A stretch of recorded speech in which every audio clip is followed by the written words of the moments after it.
Hai teman-teman, selamat datang di IT News, tempatnya berita aktual dan fakta yang jarang diungkap media lain.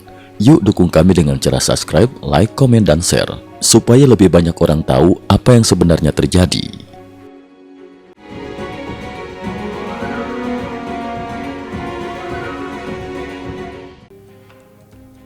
Salam pemirsa, 9 Juli 2026 menjadi salah satu hari paling penting dalam eskalasi konflik antara Amerika Serikat dan Iran. Setelah melancarkan gelombang serangan besar-besaran terhadap berbagai sasaran militer Iran selama 2 hari berturut-turut, Washington mulai menunjukkan perubahan strategi yang dinilai memiliki dampak geopolitik jauh lebih luas dibandingkan sekadar operasi militer biasa. Pada larut malam 8 Juli 2026, Komando Pusat Amerika Serikat (CENTCOM) mengumumkan bahwa militer AS telah menyelesaikan serangan terhadap sekitar 90 sasaran militer yang tersebar di sepanjang wilayah pesisir Iran. Serangan tersebut merupakan kelanjutan dari operasi yang telah dimulai sehari sebelumnya dan disebut sebagai salah satu kampanye militer terbesar Amerika terhadap Iran sejak gencatan senjata pada April 2026. Di saat yang sama, sejumlah media Amerika Serikat melaporkan bahwa Gedung Putih telah mulai menyusun skenario apabila konflik harus berlanjut dalam jangka waktu lebih lama. Pemerintah AS dikabarkan sedang mempersiapkan kemungkinan operasi militer yang dapat berlangsung selama beberapa hari bahkan hingga beberapa minggu, bergantung pada respon yang diberikan Iran.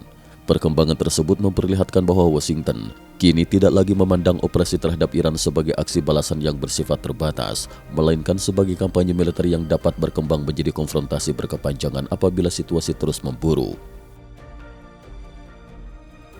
Pengamanan Trump diperketat, Air Force One lama kembali digunakan.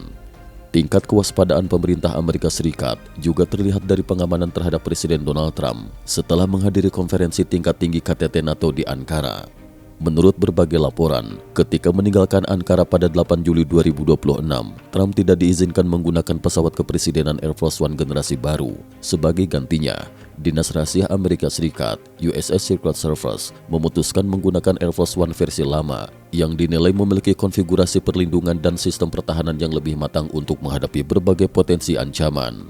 Proses keberangkatan presiden berlangsung dengan pengamanan yang sangat ketat. Seluruh agenda pengambilan foto oleh media dibatalkan. Setelah seluruh penumpang memasuki pesawat, awak penerbangan segera meminta semua orang menutup tirai jendela sebelum pesawat lepas landas. Langkah-langkah tersebut dinilai mencerminkan meningkatnya kekhawatiran Washington terhadap kemungkinan ancaman keamanan selama konflik dengan Iran terus berlangsung. Untuk pertama kalinya Amerika menyerang sasaran di Iran Utara. Di balik puluhan serangan yang dilancarkan Amerika Serikat, terdapat satu operasi yang paling menarik perhatian para analis militer. Selama ini, sebagian besar serangan Amerika terhadap Iran selalu difokuskan pada wilayah Teluk Persia di bagian selatan, terutama terhadap pangkalan militer, fasilitas angkatan laut, radar pesisir, serta infrastruktur yang berkaitan dengan pengamanan Selat Hormuz. Namun pada dini hari 9 Juli 2026, pola tersebut berubah. Militer Amerika justru melancarkan serangan terhadap jembatan Aktekan di Provinsi Golestan, wilayah paling utara Iran. Serangan itu dilaporkan memutus jalur kereta api yang menghubungkan kawasan Gorgan dengan jaringan transportasi menuju perbatasan utara Iran. Bagi banyak pengamat, operasi tersebut merupakan perkembangan yang sangat signifikan karena menjadi serangan pertama Amerika Serikat terhadap sasaran di luar kawasan Teluk Persia sejak gencatan senjata April 2026. Perubahan lokasi sasaran ini memunculkan pertanyaan baru mengenai tujuan strategis Washington. Mengapa jembatan Aktekan sangat penting? Secara geografis, jembatan Aktekan memiliki posisi yang sangat strategis. Lokasinya hanya sekitar 40 km dari perbatasan Turkmenistan. Dari wilayah tersebut, jaringan rel kereta dan transportasi darat Iran tersambung langsung ke Asia Tengah, kemudian berlanjut menuju Rusia dan Tiongkok. Dengan kata lain, jembatan tersebut bukan sekadar infrastruktur domestik Iran, melainkan salah satu simpul penting dalam jaringan logistik lintas benua. Gangguan terhadap jalur ini berpotensi memengaruhi arus distribusi barang, energi dan logistik yang menghubungkan Timur Tengah dengan Eurasia. Analis, serangan itu sebenarnya ditujukan kepada Beijing dan Moskow. Analis geopolitik Amerika, Brandon Weichert, dalam wawancaranya dengan jurnalis Mario Naufal, menilai bahwa pola serangan Amerika selama 2 hari terakhir memperlihatkan strategi yang sangat jelas. Menurut Weichert, Washington terlebih dahulu menggempur Pulau Kark yang merupakan pusat ekspor minyak utama Iran. Setelah itu, Amerika melanjutkan serangan ke jalur kereta api di Gorgan. Ia berpendapat bahwa kedua sasaran tersebut bukan dipilih secara acak. Menurut analisisnya, jalur Gorgan merupakan bagian penting dari Eurasian Land Bridge atau Jembatan Darat Eurasia, sebuah koridor logistik internasional yang menghubungkan Xi'an di Tiongkok dengan kawasan Asia Tengah, Timur Tengah hingga Eropa. Karena itu, Weichert menilai bahwa meskipun bom Amerika dijatuhkan di wilayah Iran, pesan strategis yang sebenarnya ingin disampaikan Washington ditujukan kepada Beijing dan Moskow. Dalam pandangannya, Amerika Serikat sedang berupaya menunjukkan bahwa mereka memiliki kemampuan untuk mengganggu seluruh rantai distribusi energi dan logistik yang menjadi bagian dari jaringan strategis Eurasia. Tidak hanya ladang minyak Iran yang menjadi sasaran, tetapi juga jalur distribusi, rel kereta api dan infrastruktur transportasi yang menopang konektivitas regional. Iran dinilai sedang bermain dengan waktu. Sementara itu, mantan perwira intelijen Angkatan Darat Amerika Serikat, Stefano Ridondi, memberikan sudut pandang berbeda mengenai strategi Iran. Menurut Ridondi, sejak awal meningkatnya ketegangan di Selat Hormuz, tujuan utama Iran bukanlah menutup jalur pelayaran internasional sepenuhnya.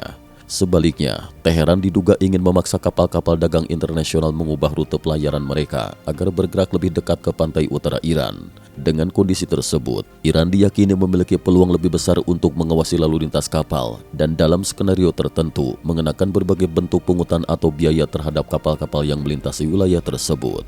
Ridondi menilai bahwa Iran sedang menjalankan strategi jangka panjang yang bertumpu pada faktor waktu. Menurutnya, apabila kondisi tersebut dapat dipertahankan hingga sekitar 60 hari, maka pola pelayaran baru yang terbentuk berpotensi dianggap sebagai praktek normal oleh sebagian pelaku pelayaran internasional. Dalam skenario itu, sistem pungutan terhadap kapal yang melintas bisa berkembang menjadi mekanisme yang secara de facto diterima oleh sebagian pihak. Kedua negara sama-sama menghadapi tekanan besar. Namun strategi tersebut juga memiliki risiko yang tidak kecil. Ridondi menilai bahwa kondisi ekonomi Iran saat ini berada di bawah tekanan yang semakin berat akibat konflik berkepanjangan, sanksi internasional, serta gangguan terhadap sektor energi dan perdagangan. Di sisi lain, Amerika Serikat juga menghadapi tantangan tersendiri. Operasi militer yang berlangsung hampir tanpa henti membutuhkan konsumsi amunisi berpemandu presisi, rudal jarak jauh, dan dukungan logistik dalam jumlah sangat besar. Menurut Ridondi, pada akhirnya konflik ini dapat berubah menjadi perlombaan mengenai siapa yang lebih mampu mempertahankan sumber daya militer, ekonomi, dan politik dalam jangka panjang. Dengan kata lain, baik Washington maupun Teheran sama-sama berusaha menguji daya tahan lawan sebelum salah satu pihak mulai kehilangan kemampuan untuk mempertahankan eskalasi konflik. Apakah Timur Tengah menuju perang besar? Muncul pula pertanyaan yang mengenai kemungkinan konflik berkembang menjadi perang berskala regional. Dalam konteks tersebut, banyak pengamat mengingat teori yang pernah dikemukakan oleh pakar strategi nuklir Amerika pada era Perang Dingin, Herman Kahn. Kahn menjelaskan bahwa dalam konflik bersenjata, terdapat fase yang disebut sebagai autopilot escalation. Pada tahap tersebut, kedua pihak terus meningkatkan intensitas serangan demi menghindari kesan bahwa mereka mulai melemah. Akibatnya, ruang bagi kompromi politik menjadi semakin sempit karena setiap langkah mundur berisiko dipersepsikan sebagai bentuk kekalahan. Dalam kondisi seperti itu, perang dapat terus berkembang meskipun tidak ada satupun pihak yang benar-benar menginginkannya. Amerika dinilai masih menahan diri. Meski demikian, Ridondi menilai bahwa hingga 9 Juli 2026 masih terdapat sejumlah garis merah yang belum dilanggar Iran. Beberapa sasaran yang hingga kini belum menjadi target serangan Iran antara lain Pangkalan Pangeran Sultan di Arab Saudi, Pangkalan Udara Al-Dafra di Uni Emirat Arab, jalur pelayaran utama di wilayah Oman. Selama Iran belum menyerang lokasi-lokasi strategis tersebut, Ridondi berpendapat bahwa Amerika Serikat kemungkinan masih akan membatasi operasinya pada serangan udara, rudal, dan operasi maritim, tanpa beralih ke kampanye militer berskala jauh lebih besar. Pandangan serupa disampaikan oleh Brandon Weichert. Menurutnya, apabila Washington benar-benar memutuskan membuka jalan bagi operasi darat skala penuh, pola serangan yang terjadi saat ini akan berubah secara drastis. Ia memperkirakan intensitas pengeboman dapat meningkat hingga sekitar 50 kali lipat dibandingkan operasi yang sedang berlangsung sekarang. Karena itu, meskipun eskalasi konflik terus meningkat, sejumlah analis masih menilai bahwa Amerika Serikat belum menunjukkan seluruh kemampuan militernya dan masih mempertahankan ruang bagi pengendalian eskalasi apabila situasi memungkinkan. Cukup sekian dulu, terima kasih atas perhatiannya. IT News juga memiliki channel di platform kancing.com. Mohon kunjungan dan bantu subscribe agar bisa mengikuti perkembangan dunia tanpa batas. Terima kasih. Link kancing ada di dalam description.